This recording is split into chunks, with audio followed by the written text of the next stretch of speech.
su gibi akar giderim. Artık sürersin bir sefa, ne cismim kaldı ne cefa.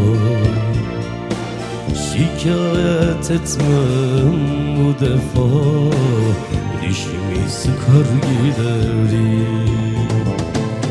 Bozar mı sandın acıları, belaya atar giderim.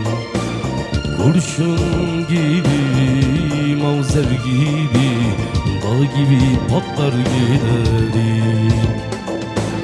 Bozar mı sandın acılar, belaya atar giderim.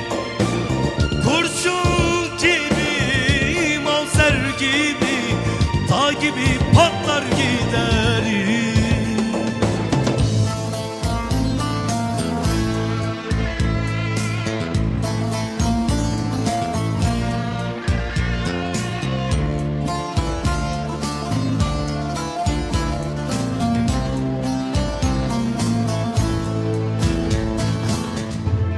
Etsem bile her şey,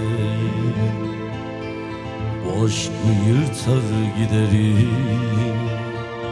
Sinsice olmaz gidişim, kapıyı çarpar giderim.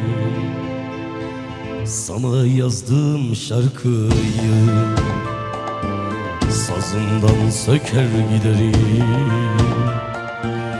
Ben ağlayamam bilirsin, yüzümü döker giderim.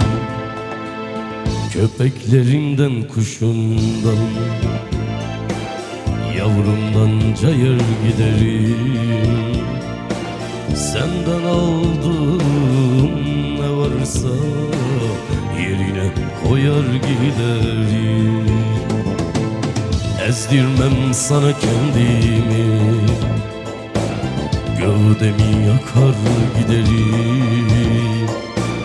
Beddua etmem, üzülme, kafama sıkar giderim. Ezdirmem sana kendimi, gövdemi yakar giderim. Beddua etmem, üzülme, kafama sıkar giderim.